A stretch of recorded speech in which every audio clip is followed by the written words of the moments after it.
Welcome, everybody, to another episode of the From Adversity to Abundance podcast. I am your host, Jamie Bateman. I'm super excited today to have on with us Shante Duffy from BIFI Loan Servicing. Shante, how are you doing today? Good. I wish the weather was nicer, but I'm hanging in Yeah, there. it's pretty rainy down here in Maryland. You're up in New Jersey. I'm assuming it's similar It's weather. pouring. It is pouring all day. Gotcha. But April showers bring May flowers, something like that. Absolutely. Although you did tell me you're not a huge fan of flowers. So for all the I'm listeners out not. there. Never send me flowers.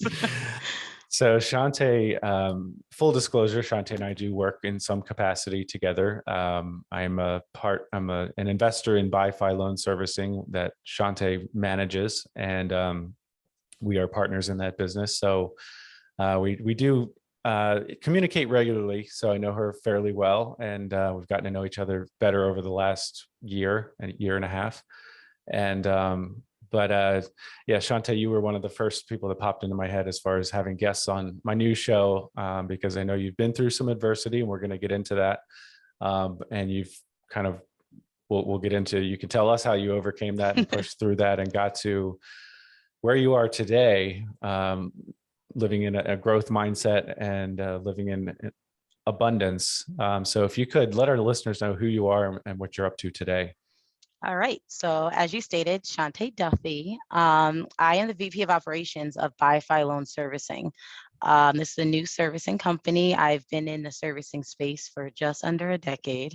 I love everything about this space and decided that it kind of needs to be shaken up a little bit, which is how BIFI actually was created. Spending a lot of time with you specifically, Jamie, and a few other investors and figuring out, pros and cons to why people don't like servicers as no investors in our space, and trying to make, the best product, the best services we could offer. So that's what I've been busy doing for about a year now. And it's super exciting and I love every part of it. So just we won't focus too much on this, but for the listeners out there who are not familiar with what a servicer is, just briefly, what is a loan servicer? A loan servicer is a company who processes payments, specifically us, we process mortgage payments. We service loans for private investors, small hedge funds, and things like that. They are the bank. So, these loans get sold from, big banks such as Bank of America, Wells Fargo, down to private investors who are people like you and I, people who just kind of have some money to invest. And then they become the bank, but they need a licensed servicer to keep their loans in compliance and make sure payments are tracked and things like that. So that's what we Awesome. do in a nutshell. Yeah, and I can say, having been in the mortgage note space as an investor for the last 4 years myself, and I'm fairly active in the space. You definitely are a rock star in the space, and your reputation precedes you. And I know with your previous employer, you were one of the big reasons people use them, and I'm not putting them down in any way without you, but you've made a name for yourself in the industry, that's for sure. And like you said, it's been almost 10 years that you've been doing this, and now you've gone out on your own essentially, which is, like you said, super exciting. I'm sure that you're comes with different. I know as a small business owner myself, there are a lot of obstacles and Absolutely. fires to put out every day and a lot of challenges. But super exciting that you've been able to kind of grow in this space and go out on your own. And I'm excited for you and for your future, and just the growth and abundance that you're living in. But let's back up a little bit, and go back to your backstory. And let's talk about some of the adversity you faced in your life. So you can pick it up wherever you want. We're going to throw it all the way back. We're going to kind of start from the beginning just because, number one, my birthday's in a few days, so it's kind of a big deal. Happy birthday. Thank you. But I was originally a foster child for the first 3 years of my life. A lot of people don't know that about me. And then I became adopted when I was 3. I would never change my life for anything. I love my family. That's all I've known. So I've been very, very lucky. And I am the child of a single parent who actually adopted me. She runs her own business. Okay. I don't know So if I that's knew that. kind of, yeah, That's she runs her cool. own business for almost 40 years now, longer than I've been alive. And she ended up marrying, my stepfather, who also runs his own business. So throughout my whole life, I kind of watched people work for themselves. And I think it was just ingrained in my head to, just if you want something, you have to work for it. And that's just how me and my siblings were raised. So growing up, I was always like, oh, I'm going to do something big. I don't know. I didn't know what though. I just knew that I wasn't going to work for somebody for the rest of my life either. Hmm. That was not a place I was going to settle. And leaving high school, thinking about what I wanted to do, I kind of played around with the idea of being a criminal attorney. But I wanted to deal like I'm the glad you said baddest of the attorney bad. because I thought you were going to stop at being a Just criminal. criminal. No, I'm No, kidding. never. I kind of love the idea. I have a weird obsession with like true crime and just understanding Yeah. the legal side and the police side of that. So I was kind of dabbling, playing with that, applied to John Jay University, thinking like, okay, maybe I'll just go like join the FBI as well. And then I found out that I was pregnant. And that Okay. kind of did a huge 180. I was 19 years old, being very, very young. And I've always been hardworking and goal driven. But now it was like, okay, I'm responsible for another human being. And then, of course, I thought the worst. And I was like, well, I can't go and be a police officer or be a criminal attorney with, these crazy people out in this world. Hmm. And you never know what's coming. So I kind of had to pull back and try to, restructure where my brain was going because my whole thing is I want to come home to my child every day. So my child today is 10 years old. His name is Benjamin. He's like the best thing ever. Hmm. And having him, I got very fortunate and lucky staying home with him the first year he was born. So I got to see the first everything. I would never, ever be able to be a stay-at-home mother, though. That's not in me. Yeah. My hat goes off to the stay-at-home parents. That is very hard. I struggled just like mentally. I'm like, there's just a baby, I was talking Hmm. to all day. So And if you don't mind, sorry to yeah, cut you off. Can we go back just, a little bit and kind of get into your mindset as far as if you can recall when you were a child and I wasn't adopted. I don't know what that's like. I don't know. And again, first 3 years of your life, you probably don't remember, yeah, no. but I'm just curious, like, kind of how that went as far as, because, I know you said you love your family and you appreciate your parents, but what was that like, I guess, finding out you were adopted? And again, it's a common thing and I don't want to make it like it's some No, huge it's deal, very, but very common. You're right. But it was a little different. When I realized that I was adopted, and just full transparency, I am a Black woman adopted into an Irish and German family. So my okay. family is white, not like race matters to me, but it's what I live. It's a different dynamic than Yeah, maybe your typical what adoption, people see exactly. So I didn't know I was adopted until I was about 5, and it's because my little brother was born, and that is my mom's biological child. And my mom was a foster parent. I was her first ever foster child. So she had other children coming in, and it was just kind of like, oh, another baby, but they all look like me. So I didn't notice it until my brother came home from the hospital. And I guess at 5, I didn't comprehend like being pregnant, babies growing bellies kind of thing. Hmm. And so I think my mom just kind of explained, like, oh, another baby's coming home. And one of the first things I said was, why is he pink? Um, because he just looked different. My brother is my It's best funny. friend, Vaughn. I love you. Yeah. But I was very confused, and that's when everyone had to like sit me down and was like, I guess we knew this was gonna come someday. But I never Right. noticed. I have an older sister, my mom's first biological child, and it just never clicked with me. And I know that, I kind of was just like, okay, like it didn't, all right, like I just kind of dealt with it. And growing up, Mhm. I really didn't have any issues. My hometown is a small town out in Essex County, and my family's actually from there. So we were pretty well known. So I never struggled in, oh, you're different. Everybody accepted me. Of course, my mom's business was in that town. So Mhm. everybody knew who she was. My grandfather used to run a business in that town years ago. So everybody knew who the Duffy family was. So I Gotcha. didn't really struggle and I didn't notice it either until I actually moved. I moved a little further west, and all of a sudden it was like this big deal. Granted, I was a little bit older, I was in high school, but I never, of course, there was, times growing up in school where I was like, I couldn't do certain projects. We had to learn about like genetics and things like that. And there was this Hmm. huge like marking Hmm. period project. And I literally didn't go to Hmm. school for like 2 weeks because I Interesting. Yeah. couldn't do it. I wouldn't have thought about that. Yeah, it's not stuff that, it didn't bother me, but I just struggled. And there was random like ignorance that, happens in the world. But overall, like I Mhm. would never change it. Like I don't look at my family as that's my family. They're the same. Mhm. People didn't treat me differently. And if they did, That's I was good. very naive to it. Well, I which didn't is see it probably a good thing, right? in this case. Um, Yeah. yeah. Okay, well, that's good. I mean, it sounds like your mom and your parents didn't treat you any differently than No, they treated their other not at all. kids. So Nope. We're all the awesome. same. Okay. Yeah. No, that's great. I mean, I think that's a lens that probably more of the world could use right now as far as looking at each Absolutely. other. But so okay, then you got to you had your son, and that presented its own Oh yeah. challenge right there. Yep. Speak about that a little bit. So being 19, being in college, I kind of had a choice to make, and it was a tough choice. And I am glad that Benjamin is in my life. I think like he's here for a reason. Like this was meant to happen. Because I was just kind of like all over the place at the same time. We're all young and crazy at some point. Yeah. And total transparency, I almost gave Benjamin up for adoption.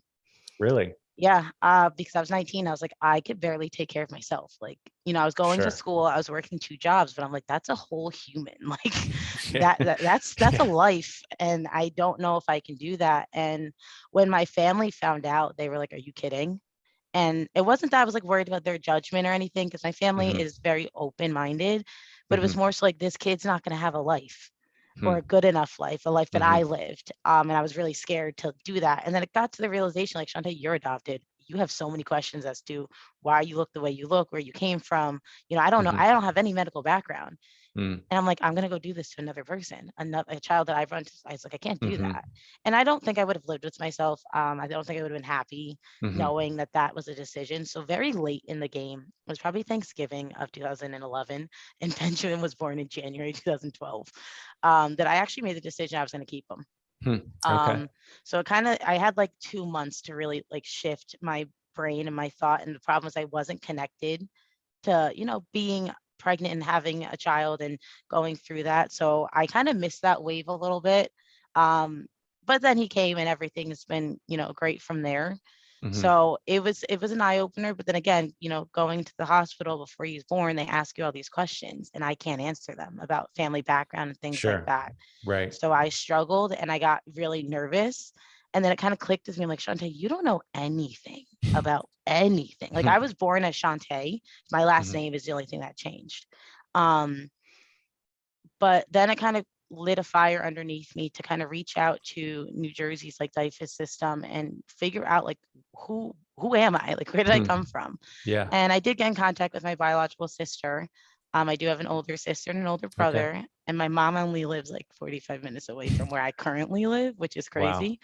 I've never met her, but I do talk to my sister and we do stay in contact. So it kind of Okay. put a little ease in my mind.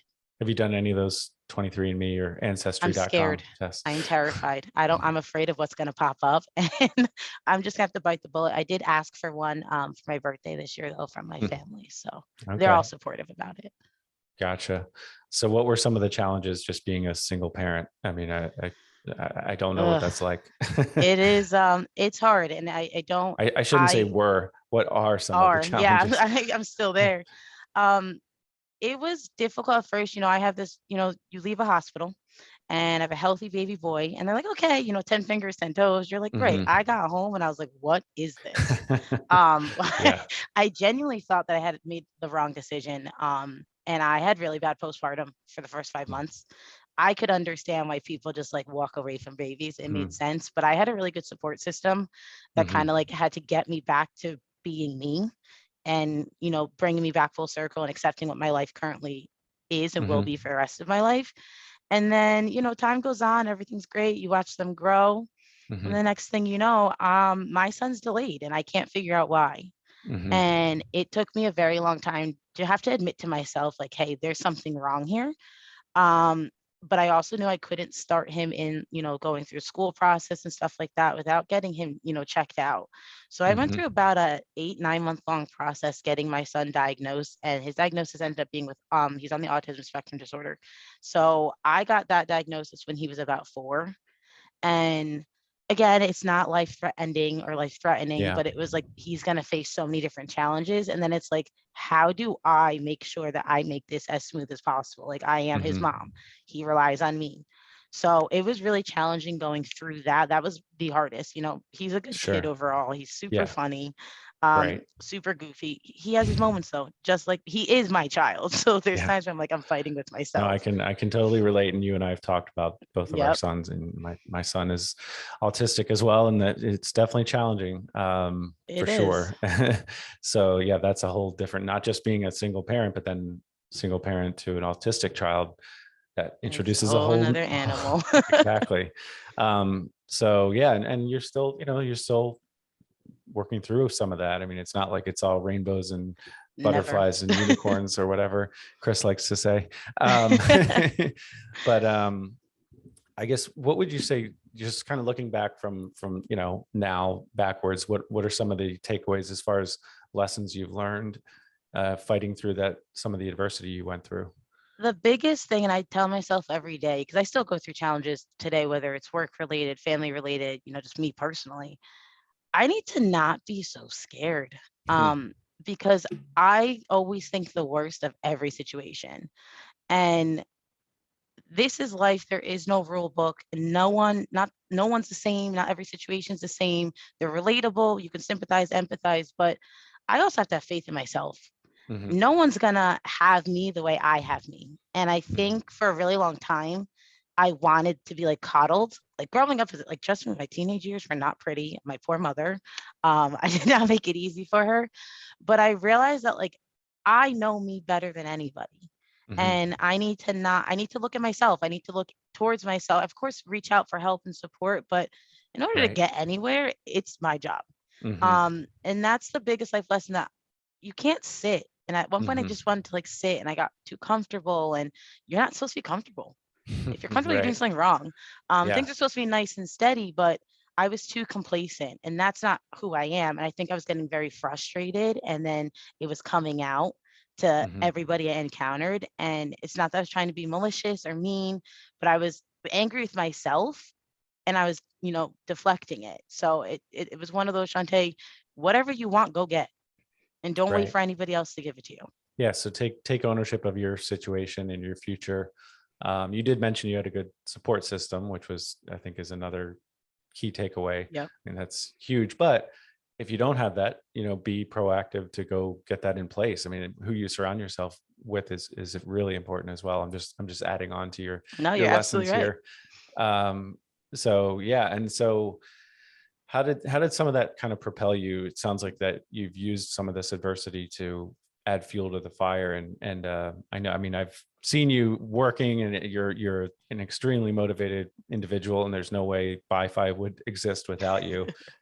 So I'm just curious how you've kind of, looking a little bit more forward, how have you used the adversity to fuel your specifically your business and um, I want a your certain your lifestyle. career? I Yeah. want my son to have I lived a very, very nice life growing up. I got everything I needed and wanted, and more.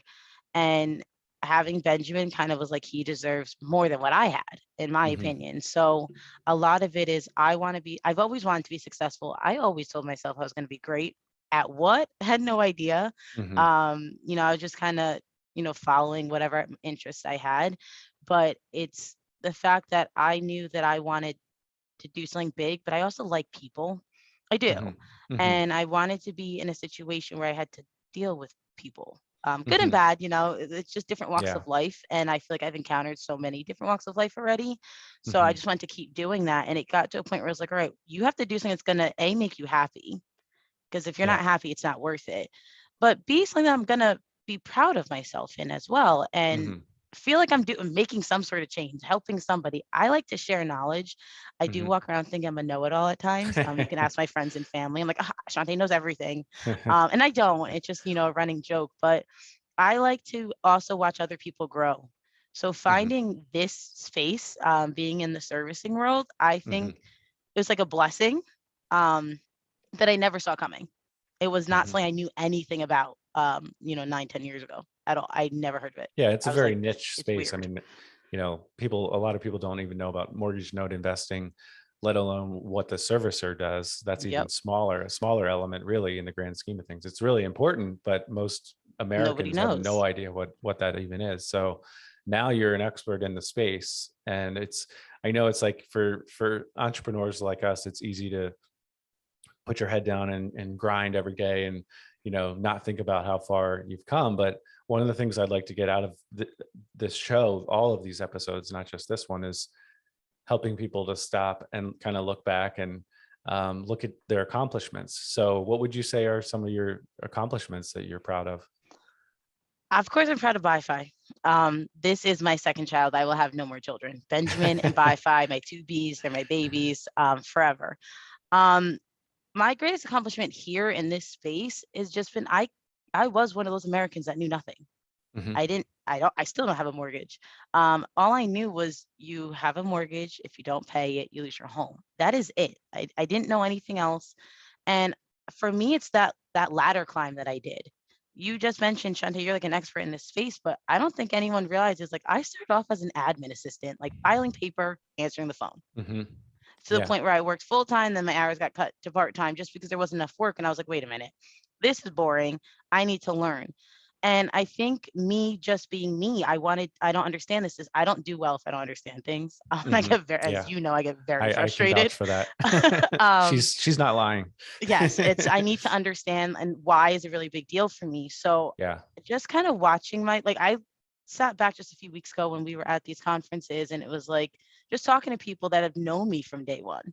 Mhm. And they're like, oh my gosh, Shantae. And it's like I kind of forget that that's where I started. Like Mhm. I Yeah. started literally answering the phone and not knowing what was being asked, Right.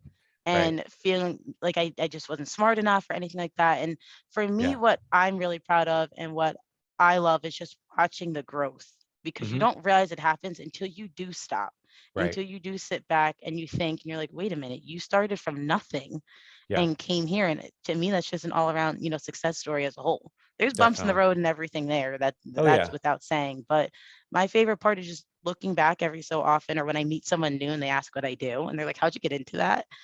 It's Right. That's those moments where I'm like, oh wait, like how did I honestly just wanted to go to work after having Benjamin at home for a Mhm. year, and I just was like, I'm not cut out for this, and just wanted something close to home.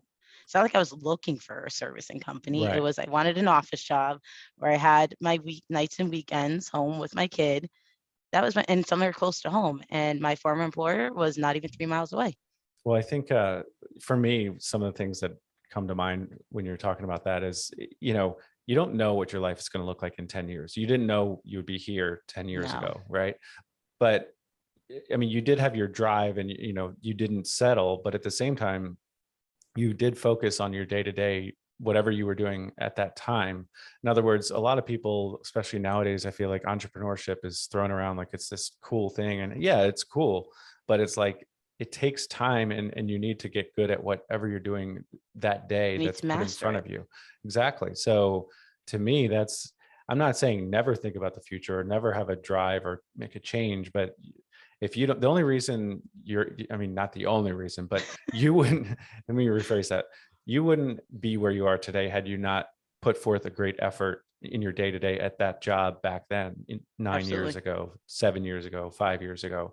No way. And Even a year so, ago, you yeah. know? So, and it still applies today, but I think people forget that. And, it took 9, 10 years for you to get here, just having worked. That's just in the servicing industry. There was time before that I'm sure has led to this as well, but it's not an overnight thing. It's a process, I guess, is what I'm saying. And, It's I a just forever think, process, though. It's not going to stop, today or in 5 years. It'll yeah. go forever, And you until carry I'm no that, longer here. you've carried that. I mean, I've seen just in the last 4 years, you've carried your character through multiple positions and, yes, you might change or have, mature or whatever you might make, but in general, you carry that. We all carry our character through, whether it's, whatever position we're in. So, I mean, I just, people need to be patient and focus on their day to day as well. Absolutely. So we're going to fly through a few questions here and then we'll Oh, start yeah, to yeah. wrap up. All right. Um, if you could have coffee with any historical figure, who would you choose? The question is that All like right, I we could can, choose a celebrity. yeah, anybody. It Oprah doesn't matter. Winfrey. Okay, nice. Any reason why? She amazes me. Her stories always amaze me, but she's also weird, so I'd definitely be a little judgmental, but I'd love to sit down and pick her brain, and that's really my mindset. Her backstory is crazy, so I would pick her. If yeah, Oprah, if you'd like to come on the show, we'd love to Yes, have you. please, Oprah. Talk about adversity to abundance, right? If you were given $10 million tomorrow, what would you do with it? Invest. Nice. Um, That's the boring answer I would give too. it's not, but that's what I know at this point. Yeah, I mean, I'd go build a home, but I'd invest the rest. there you go. And foundations for autism. That's my top Love three. it. Nice. What is a challenge that you're facing today in your business? Biggest challenge, managing people. That is the hardest thing. I don't care what anybody says. I know I lean on you all the time for help, but managing people, different walks of life, everyone's different. So it's adjusting to the differences with each person that, is on my staff and my team. Yep, love it. In your opinion, what is one of the most important personality traits someone needs to have to be successful in, we'll say, small business? Sympathy. Okay. Sympathy and empathy. You have to have a heart. Yeah. If without a heart, you won't get anywhere. Love it. I know, I joke that Emily, I know how to spell empathy, so that's a start. Right? If you could do another occupation besides this one, just something totally different, just for fun, what would it be? What would you like to try? I would want to be part of the FBI. Okay, nice. Why do you say that? I've always wanted to. I want to be that like higher than a detective, higher than a cop, and all that. I have this weird obsession with true crime, and I want to solve things, and I like stuff like that. And you listen to a lot of those murder podcasts all day. Right? Yep. All right. Speaking of podcasts and entertainment, what's a movie you would recommend? My favorite movie I'd recommend, Cinderella Man. It's my second favorite movie. What's your favorite movie? Walk the Line. I got Johnny Cash behind me on my wall. There you go. Nice. Do you listen to any podcasts or audiobooks?